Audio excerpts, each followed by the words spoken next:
ওম শান্তি। আজ 11 এপ্রিল 2024 বাবার অমূল্য মধুর মহাবাক্য শুনব। আজকের মূল্যতে বাবা বলেন, বাচ্চারা, এই সৃষ্টির নাটক বানানো। এই নাটক থেকে একজন আত্মাও নিষ্কৃতি পাবে না। নাটক শেষ হওয়ার আগে নাটক ছেড়ে চলে যেতে পারবে না। মোক্ষ লাভ করা সম্ভব নয়। আত্মার মধ্যে সংস্কারই হলো পাঠে আসার, অভিনয়ে আসার। স্বয়ং পরমপিতা পরমাত্মা এই নাটকে প্রিন্সিপাল অ্যাক্টর হয়ে আসেন। সদাকালের মোক্ষ স্বয়ং ভগবানেরই নেই, তবে আত্মারা কিভাবে মোক্ষ লাভ করবে? বাবা বলেন, বাচ্চারা, বাবা ভোলানাথ। আমরা এক মুঠো চাল তাকে দিই, তিনি মহল দিয়ে দেন। বাচ্চারা বাবার সাথে সর্বসম্বন্ধ রাখে এবং ওই সম্বন্ধের প্রাপ্তির অনুভব করে। ভক্তিতে ঈশ্বর অর্থে কর্ম করে, অল্প সময়ের ফল প্রাপ্ত করে। এখানে জ্ঞানে জেনে শুনে বুঝে কর্ম করে, সেজন্য সদাকালের ফল প্রাপ্ত করে। তো এখন শুনছি বাবার অমূল্য মধুর মহাবাক্য। মিঠে মিঠে বাচ্চে, এ হলো পূর্ব নির্ধারিত নাটক। এই নাটক থেকে একজন আত্মাও নিষ্কৃতি পেতে পারে না। মোক্ষম কেউই পেতে পারে না। চিরস্থায়ী মুক্তি কেউই পেতে পারে না। আজকের মূল্যের প্রশ্ন, উচ্চ থেকেও উচ্চ পতিত পাবন বাবা কিভাবে ভোলানাথ হন? উত্তর, বাচ্চারা, তোমরা তাকে এক মুঠো চাল দিয়ে পরিবর্তে রাজমহল নিয়ে নাও। তাই বাবাকে ভোলানাথ বলা হয়। তোমরা বলো যে শিব বাবা হলো আমাদের পুত্র, আর সেই পুত্র এমন যে কখনো কিছু নেয় না, সর্বদা দিতেই থাকে। ভক্তিতে বলা হয়, যে যেমন কর্ম করে সে তেমনই ফল পায়, কিন্তু ভক্তিতে অল্প সময়ের জন্য ফল পাওয়া যায়। জ্ঞানে তোমরা সব কিছুই বুঝে করো, তাই সদাকালের জন্য ফল প্রাপ্ত করো। ওম শান্তি। আত্মারূপী বাচ্চাদের সাথে আত্মিক পিতা আত্মিক বার্তালাপ করছেন, বা এমনও বলা যেতে পারে যে আত্মিক পিতা তার সন্তানদের রাজযোগ শেখাচ্ছেন। তোমরা এসেছো অসীম জগতের পিতার কাছ থেকে রাজযোগ শিখতে, তাই বুদ্ধি বাবার দিকেই চলে যাওয়া উচিত। এ হলো বাচ্চাদের উদ্দেশ্যে পরমাত্ম জ্ঞান, শালগ্রামেদের উদ্দেশ্যে ভগবানুবাচ। আত্মাদেরই শুনতে হবে, তাই আত্ম অভিমানী হতে হবে। পূর্বে তোমরা দেহ অভিমানী ছিলে। বাচ্চারা, এই পুরুষোত্তম সঙ্গম যুগেই বাবা এসে তোমাদের আত্ম অভিমানী বানান। আত্ম অভিমানী আর দেহ অভিমানীর মধ্যে পার্থক্য তো তোমরা বুঝতে পেরে গেছো। বাবাই বুঝিয়েছেন যে আত্মাই শরীরের দ্বারা তার পার্ট প্লে করে। পড়াশোনা করে আত্মা, শরীর পড়ে না। কিন্তু দেহ অভিমানের কারণে মনে করে অমুকে পড়ায়। দেহ অভিমানের কারণে আমরা নিজেদেরকে দেহ ভাবতাম, অন্যদেরকেও দেহ ভাবি, কারণ দেহ দেখা যায়, আত্মা দেখা যায় না। যেমন গাড়ি চললে রাস্তা দিয়ে গাড়িকেই দেখা যায়, গাড়ির ড্রাইভারকে দেখা যায় না। তো গাড়ি দেখেই তখন গাড়ির নাম্বার দেখে তখন বোঝা যায় যে এটা অমুকের গাড়ি। তো আমাদেরও সেরকম নামটা হচ্ছে নাম্বার। তো আমাদের গাড়ির নাম্বার অমুক, অমুক নাম। গাড়িতেও সেরকম নেম প্লেট থাকে, নাম্বার থাকে, সেটাই গাড়ির নাম্বার অনুযায়ী পরিচয়। বাচ্চারা, তোমাদের যিনি পড়ান তিনি হলেন নিরাকার। ওনার নাম হলো শিব। শিব বাবার নিজস্ব শরীর হয় না, আর সকলেই বলবে যে আমার শরীর। এ কথা কে বলে? আত্মা বলে যে এটা আমার শরীর। বাকি ওইসব হলো লৌকিক পার্থিব পড়াশোনা। তাতে অনেক প্রকারের সাবজেক্ট রয়েছে, বিএ ইত্যাদি কত নাম রয়েছে। এখানে একটাই নাম, আর পড়ান একজনই, একমাত্র বাবাই এসে পড়ান। তাই বাবাকে স্মরণ করতে হবে। অসীম জগতের পিতা আমাদের পড়ান। ওনার নাম কি? ওনার নাম হলো শিব। এমন নয় যে তিনি নাম রূপের ঊর্ধ্বে নেয়ারা। এমন নয় যে তার নাম নেই, রূপ নেই, শরীর নেই বলে আর কিছুই নেই। তার শুধু শরীর নেই, স্থূল শরীরও নেই, সূক্ষ্ম শরীরও নেই, কিন্তু তার নাম আছে, তার রূপ আছে। মানুষের নামকরণ তো তার শরীরের উপরে হয়, বলা হবে যে অমুকের এই শরীর। তেমনভাবে শিব বাবার নাম হয় না, মানুষের নামই তার শরীরের উপরে হয়। নিরাকার পিতা হলেন একজনই, যার নাম শিব। যখন পড়াতে আসেন তখনও তার নাম শিবই থাকে।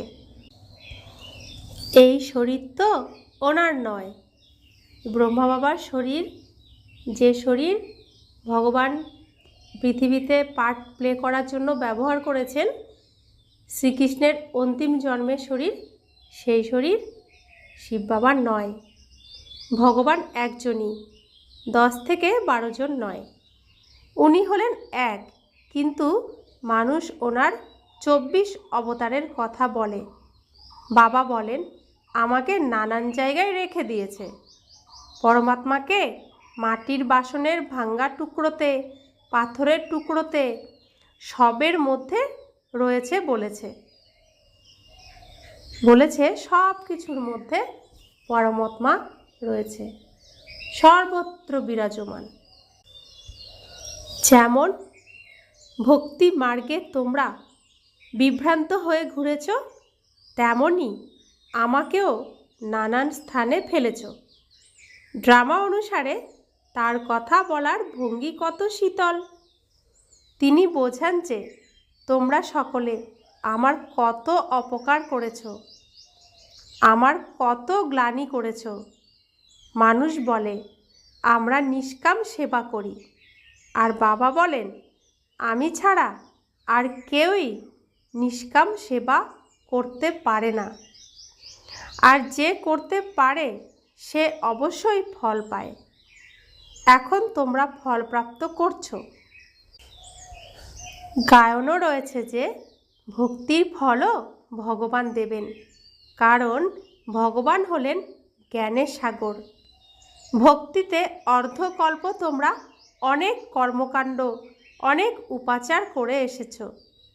এখন এই জ্ঞানই হলো পড়াশোনা। এই পড়াশোনা একবারই পাওয়া যায়, আর তা একমাত্র বাবার কাছ থেকেই। বাবা এই পুরুষোত্তম সঙ্গম যুগে একবারই এসে তোমাদের পুরুষোত্তম বানিয়ে দিয়ে যান। এ হলো জ্ঞান, আর ওটা হলো ভক্তি। আধা কল্প তোমরা ভক্তি করেছিলে, আর এখন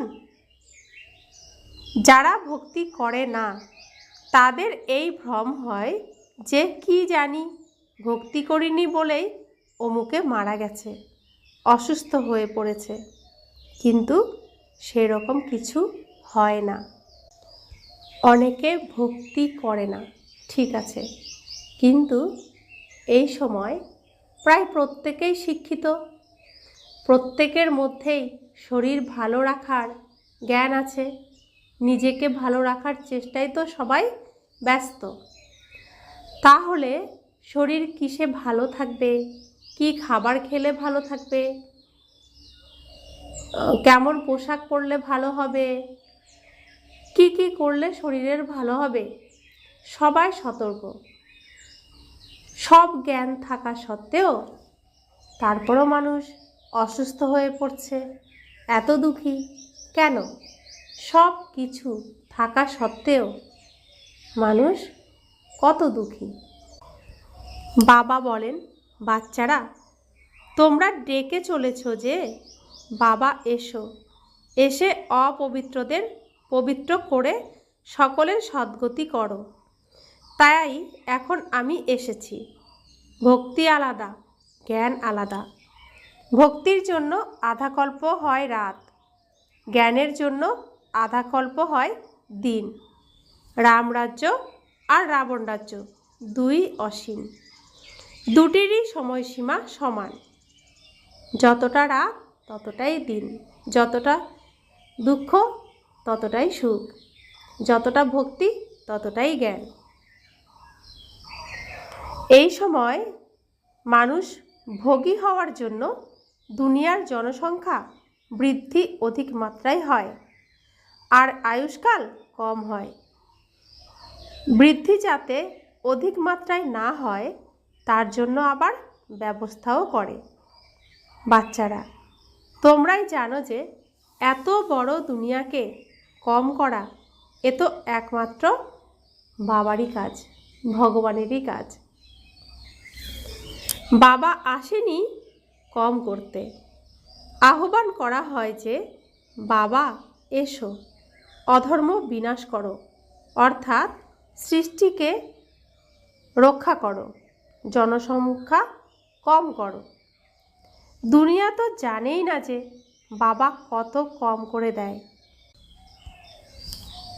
অতি অল্প সংখ্যক মনুষ্য থেকে যায়, বাকি সব আত্মারা নিজের ঘরে চলে যায়।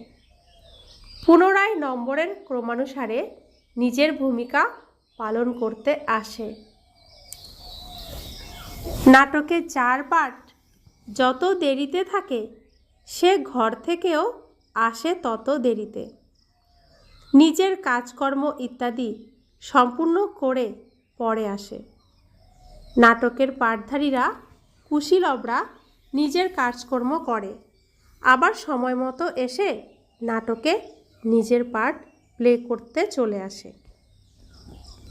তোমাদেরও তেমনই হয়। পরে যাদের পাঠ তারা পরে আসে, যাদের প্রথম প্রথম অর্থাৎ শুরুতেই পাঠ রয়েছে তারা সত্যযুগের আদিতেই আসে। দেখো পরে যারা আসেন তারা এখনও এসেই চলেছে। শাখা প্রশাখারা শেষ পর্যন্ত আসতেই থাকে। আমরা যারা সনাতন ধর্মের তারা প্রথমে এসেছি এই সৃষ্টিতে, এই রঙ্গমঞ্চে নাটক করার জন্য। আবার যাব সবার শেষে। প্রথমে আমরা পরমধামে গিয়ে আবার রেডি হয়ে আবার অভিনয় করার জন্য চলে আসছি। তো বাবার সাথে খুব কম সময় আমরা পরমধামে থাকতে পারি। এই সঙ্গম যুগেই আমরা বাবার কাছে বেশি করে থাকি, অনেকটা সময় থাকি। অন্যরা থাকতে পারে না, আমরাই থাকি। যারা 33 কোটির মধ্যে আসবে, সনাতন ধর্মে আসবে, তারাই সঙ্গম যুগে বাবার কাছে থাকবে, বাবার সাথে সময় কাটাবে। তো আমরা যেহেতু আগেই চলে আসছি, বাবার সাথে বেশি সময় থাকছি না, তাই বাবাকে ভুলে যায়। আর যারা অনেক সময় বাবার কাছে থাকছে তারা বাবাকে ভুলছে না, তারা বাবাকে লাইট, ঈশ্বর একজন, সেই হিসেবে বাবাকে ঠিক চেনে। যারা সনাতন ধর্মের তারা বাবাকে চিনতে না পারার কারণে সব দেবী দেবতার মধ্যে বাবাকে খুঁজতে থাকে, ভগবানকে খুঁজতে থাকে। আর বাবা যখন আসেন তখন বাবা তার পরিচয় দেন। সনাতন ধর্মের যারা ৩৩ কোটির মধ্যে যে দেবী দেবতা রয়েছে তারাই বাবাকে চিনতে পারে, আর বাকিরা চিনতে পারে না। আবার এই ৩৩ কোটি দেবী দেবতা যারা, তারাই ত্যাগী, তারা ত্যাগ করে, আর বাকি যারা আছে প্রত্যেকে ভোগ করে। তো সনাতন ধর্মের যে দেবী দেবতা যারা সনাতন ধর্মের মধ্যে রয়েছে তাদের ত্যাগ আর বাকিদের ভোগ। তো তারা সবসময় শ্রেষ্ঠ পার্ট প্লে করে চলেছে এই পৃথিবীতে।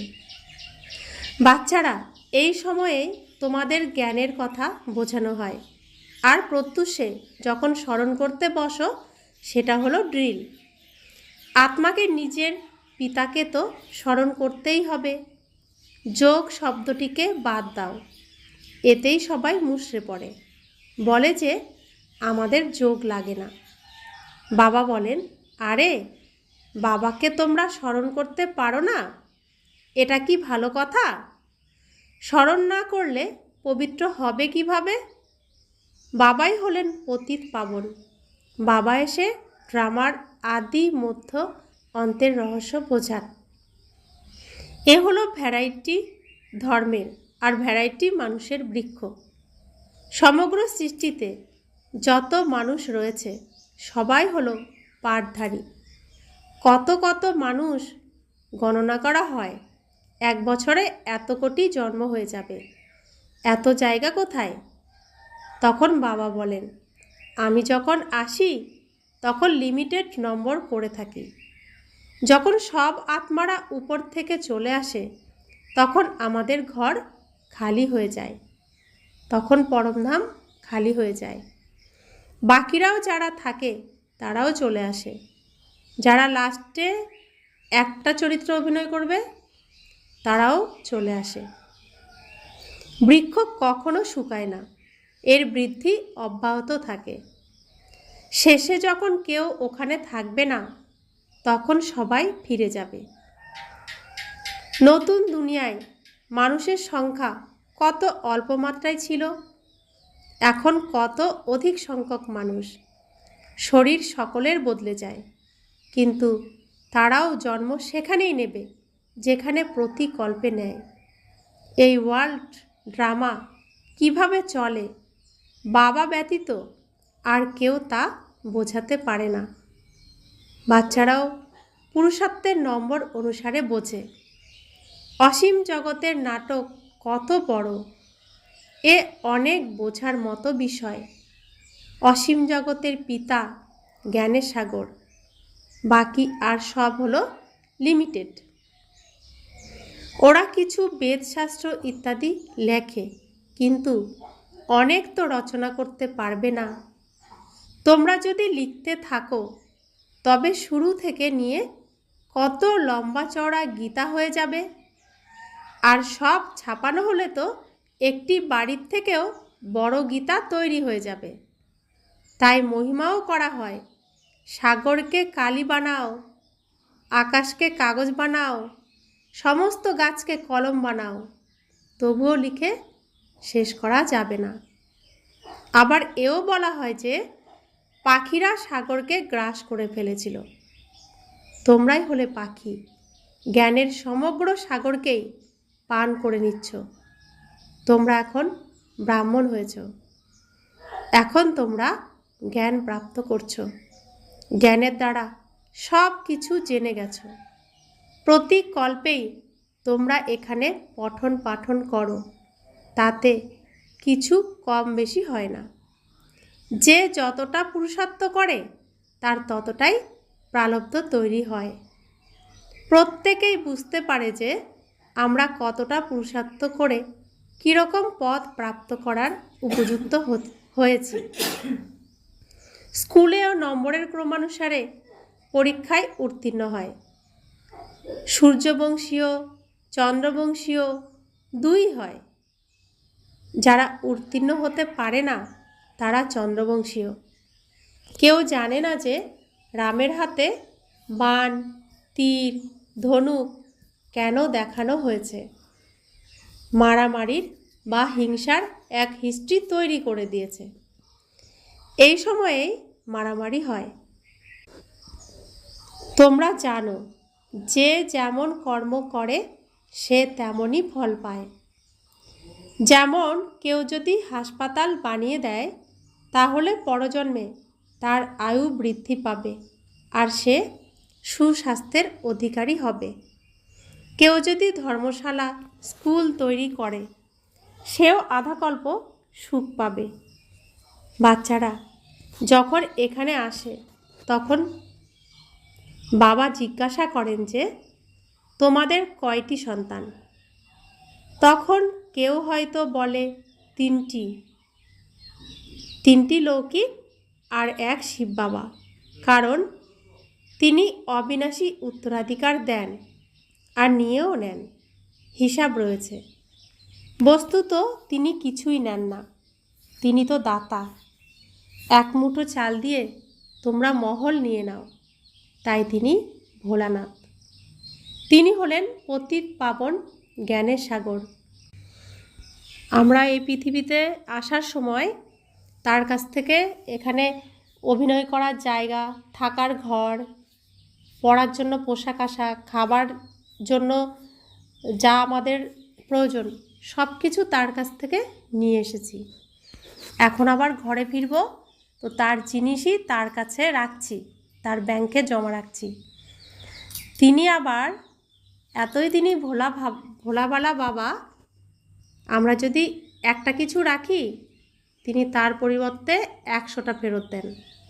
এতটাই তিনি বাচ্চাদের ভালোবাসেন আর এতটাই তিনি ভোলাবালা। তিনি হলেন পতিত পাবন জ্ঞানের সাগর। এখন বাবা বলেন, এই যে ভক্তিমার্গের যত শাস্ত্র রয়েছে আমি এর সার বোঝাই। ভক্তির ফল আধাকল্পের জন্য প্রাপ্ত হয়। সন্ন্যাসীরা বলে এই সুখ কাকবিষ্ঠা সমান, তাই তারা ঘর পরিবার ত্যাগ করে জঙ্গলে চলে যায়। তারা বলে এই স্বর্গের সুখ চাই না, যাতে পুনরায় নরকে আসতে হয়। আমাদের মোক্ষ চাই, চিরস্থায়ী মুক্তি চাই। কিন্তু এ কথা মনে রেখো যে এ হলো অসীম জগতের নাটক। এই নাটকের থেকে একটি আত্মাও নিষ্কৃতি পেতে পারবে না। এ হলো পূর্ব নির্ধারিত। তো আমরা মহাভারতের গল্প শুনেছি, অভিমন্যু চক্রবিউতে ঢুকতে পেরেছে, বেরোনোর রাস্তা জানে না, তাই তার গতি কী হয়েছিল, সে মৃত্যুবরণ করেছিল। আর অর্জুন এই চক্রে ঢুকতেও পারত আর বেরোনোর রাস্তাও জানত, তাই অর্জুন বিজয় প্রাপ্ত করেছিল। সৃষ্টির এই নাটকে এই স্টেজে একবার এসে গেলে নাটক শেষ না হওয়া পর্যন্ত কেউ নাটক থেকে বেরিয়ে যেতে পারে না। নাটক শেষ হবে, তারপরেই সে মুক্তি পাবে।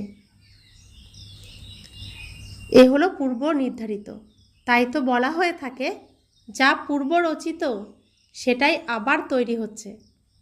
কিন্তু ভক্তিমার্গে চিন্তা করতে হয়, যা কিছু পাশ করে গেছো সেটা পুনরায় হবে। তোমরা 84 জন্মের চক্রকে পরিক্রমা করো।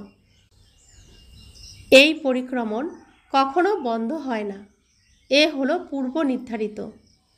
এতে তোমরা নিজেদের পুরুষার্থ কিভাবে উড়িয়ে বন্ধ করে দিতে পারো, বললেই তো আর বেরিয়ে যেতে পারো না। মোক্ষ পাওয়া, জ্যোতি মহাজ্যোতিতে বিলীন হয়ে যাওয়া, ব্রহ্মতে লীন হয়ে যাওয়া, এ সবই একই ব্যাপার। অনেক মত রয়েছে, অনেক ধর্ম রয়েছে। ওরা আবার বলে যে তোমার মতিগতি তুমিই জানো, তোমার শ্রীমত অনুসারে চলেই আমরা সদ্গতি প্রাপ্ত করি। এ কথা একমাত্র তুমিই জানো। আর তুমি যখন আসো তখনই আমরা জানি এবং পবিত্র হই। আমরা ঈশ্বরীয় পাঠ পড়ি আর আমাদের সদ্গতি হয়। যখন সদ্গতি হয়ে যায় তখন কেউ বাবাকে ডাকে না। এই সময়ে সকলের উপরে দুঃখের পাহাড় ভেঙে পড়েছে। ওরা অজ্ঞানীরা বিনা কারণে রক্তপাতের খেলা দেখায়, আর গোবর্ধন পর্বতও দেখায়। দেখায় যে অঙ্গুলি দিয়ে ছুঁয়ে পর্বত উঠিয়েছে। কিন্তু তোমরাই এর প্রকৃত অর্থ জানো। তোমরা অতি অল্প সংখ্যক বাচ্চারাই এই দুঃখের পাহাড়কে সরিয়ে দাও, দুঃখ সহ্য করো। তোমাদেরই সকলকে বশীকরণ মন্ত্র দিতে হবে। কথিত আছে যে তুলসী দাস চন্দন ঘষে তিলক দেওয়ার জন্য, আর রাজ্যভাগ্যের তিলক তোমরা প্রাপ্ত করো নিজ নিজ পরিশ্রমের দ্বারা, নিজ নিজ পুরুষার্থের দ্বারা। তোমরা এখন রাজ্য প্রাপ্ত করার জন্য পড়ছ। রাজ্য অর্থাৎ যার দ্বারা রাজ্য ভাগ্য প্রাপ্ত হয়, আর তা পড়ান একমাত্র বাবা। তোমরা এখন ঘরে বসে রয়েছ। এ কোনো দরবার নয়। দরবার তাকে বলে যেখানে রাজা মহারাজারা সম্মিলিত হন। এ হলো পাঠশালা। বোঝানো হয় যে কোনো ব্রাহ্মণই এখানে ভিখারিকে আনতে পারবে না। অপবিত্ররা বায়ুমণ্ডলকে খারাপ করে দেবে, তাই এখানে তাদের আসার অনুমতি নেই। যখন পবিত্র হবে তখন অনুমতি দেওয়া হবে। তো বাবা আমাদের সবসময় বলেন যে তোমরা বুলবুল পাখি, তো কোনো পাথরে তোমরা ঠোকরাবে না। যেখানে ঠোকরালে তোমাদের ঠোঁট ভেঙে যাবে। অর্থাৎ এই জ্ঞান পাত্র বুঝে দিতে হবে। তো বাবা বলছেন এখন অবশ্য কিছু মানুষকে অনুমতি দেওয়া হয়, যদি এখান থেকে গিয়েও অপবিত্র রয়ে যায় তাহলে ধারণা হবে না। এ হলো নিজেই নিজেকে অভিশপ্ত করা। বিকার হলো রাবণের মত। পরমাত্মা রামের মত পরিত্যাগ করে রাবণের মতকে অনুসরণ করে বিকারী হয়ে প্রস্তরসম হয়ে পড়ে। গরুর পুরাণে নানান গালগল্প লিখে গেছে। বাবা বলেন মানুষ মানুষই হয়, জন্তু জানোয়ার ইত্যাদি হয় না। পড়াশোনার মধ্যে অন্ধশ্রদ্ধার কুসংস্কারের কোনো ব্যাপারই নেই। এ হলো তোমাদের পড়াশোনা। স্টুডেন্টরাই পড়াশোনা করে, পাশ করে, উপার্জন করে। তো লৌকিকেও যেরকম পড়াশোনা করেই সব কিছু প্রাপ্ত করতে হয়, তো সত্যযুগের বৈকুণ্ঠ শুধুমাত্র পুজো আর গুণগান করে পাওয়া সম্ভব নয়। পড়াশোনা করে জ্ঞান অর্জন করে সুযোগ্য হয়ে তবেই প্রাপ্ত করা সম্ভব।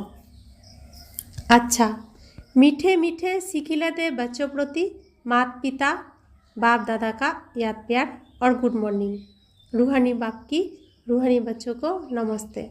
हम रूहानी बच्चों की रूहानी माता पिता बाप दादा को याद प्यार, गुड मॉर्निंग और नमस्ते नमस्ते नमस्ते। शुक्रिया बाबा, शुक्रिया बाबा, शुक्रिया। धारणार जन्य मुख्य सार। एक, বশীকরণ মন্ত্র সকলকে দিতে হবে। ঈশ্বরীয় পঠন পাঠনের পরিশ্রমের দ্বারা রাজ্যভাগ্যের তিলক নিতে হবে। এই দুঃখের পাহাড়কে সরানোর জন্য নিজের অঙ্গুলি সহযোগ দিতে হবে। তো বাবা আমাদের এখন প্রত্যেক দিনই প্রায় বলছেন যে এক পরিবার হয়ে একই সংস্কারে থাকো। তোমাদের স্বরূপ হচ্ছে শান্ত। তো বাড়িতে আমরা যে লৌকিক ঘরে থাকি সেখানেও কোনো অশান্তির বাতাবরণ তৈরি করা যাবে না। আর সংগঠনে এক পরিবারে কেউ কারোর সংসারের আলোচনা, কারোর সম্পর্কে নিন্দা করা, এইসব আর কখনোই করা যাবে না। প্রত্যেকে প্রত্যেকের ভালোটাই দেখব, ভালোটাই বলবো, আর সকলকে সকলেই সহযোগ দেব। 2, সঙ্গম যুগে পুরুষোত্তম হওয়ার জন্য পুরুষার্থ করতে হবে। বাবাকে স্মরণ করবার ড্রিল করতে হবে। এছাড়া শুধু যোগ যোগ বলে মুষড়ে বিভ্রান্ত হয়ে পড়বে না। যোগ যোগ অর্থাৎ যোগ বললে শরীরের যোগের কথাই মানুষ বোঝে। যোগ যে একজনের সাথে যোগযুক্ত হওয়া অর্থাৎ জুড়ে যাওয়া, কানেকশান হওয়া, এটা অনেকে বুঝতে পারে না, তাই তাকে স্মরণ করার কথাই বলতে হবে আর মেডিটেশনের দ্বারা ড্রিল করতে হবে। বরদান: সেবাতে আগত বিঘ্নগুলিকে নিজের উন্নতির সিঁড়ি মনে করে এগিয়ে যাওয়া নির্বিঘ্ন সত্যিকারের সেবাধারী ভব। সেবা হলো ব্রাহ্মণ জীবনকে সদা নির্বিঘ্ন বানানোর সাধনও, আর সেবাতেই বিঘ্নের পেপারও বেশি আসে, পরীক্ষা বেশি আসে। নির্বিঘ্ন সেবাধারীকে সত্যিকারের সেবাধারী বলা হয়। বিঘ্ন আসা এটাও ড্রামাতে পূর্ব নির্ধারিত আছে, আসবেই আর আসতেও থাকবে। কেননা এই বিঘ্ন বা পেপার অনুভবই বানায়। একে বিঘ্ন না মনে করে অনুভবের উন্নতি হচ্ছে এইভাবে দেখো, তাহলে উন্নতি সিঁড়ি অনুভব হবে আর এগিয়ে যেতে থাকবে।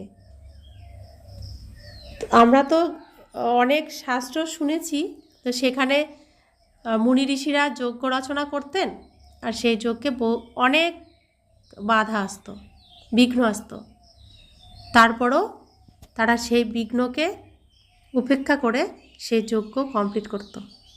আর আমরা স্বয়ং ভগবানের রচিত যজ্ঞের সহযোগী হয়েছি, যজ্ঞ রক্ষার ব্রাহ্মণ হয়েছি, ঋষি হয়েছি, আমরা রাজ ঋষি। তো বিঘ্ন তো আসবেই, সেই বিঘ্নর হাত থেকেই তো এই যজ্ঞকে রক্ষা করার জন্য বাবা আমাদেরকে যজ্ঞ মনে করে খুঁজে খুঁজে এনে এই যজ্ঞের দায়িত্ব দিয়েছেন। তো এই যজ্ঞ সামলানোর দায়িত্ব আমাদের, আর যজ্ঞ থেকে পালিয়ে যাওয়া এটা আমাদের কর্ম নয়, আর আমরা এতটাও দুর্বল নই। আমরা শক্তিশালী, সর্বশক্তিমানের সন্তান, এই যজ্ঞ রক্ষাকারী, আর স্বয়ং ঈশ্বর ভগবানের আমাদের পিতার সহযোগী, রাইট হ্যান্ড। তো আমাদের কর্তব্য আমাদের সঠিকভাবে পালন করে এই যজ্ঞকে সফল করতে হবে। স্লোগান: বিঘ্ন রূপ নয়, বিঘ্ন বিনাশক হও।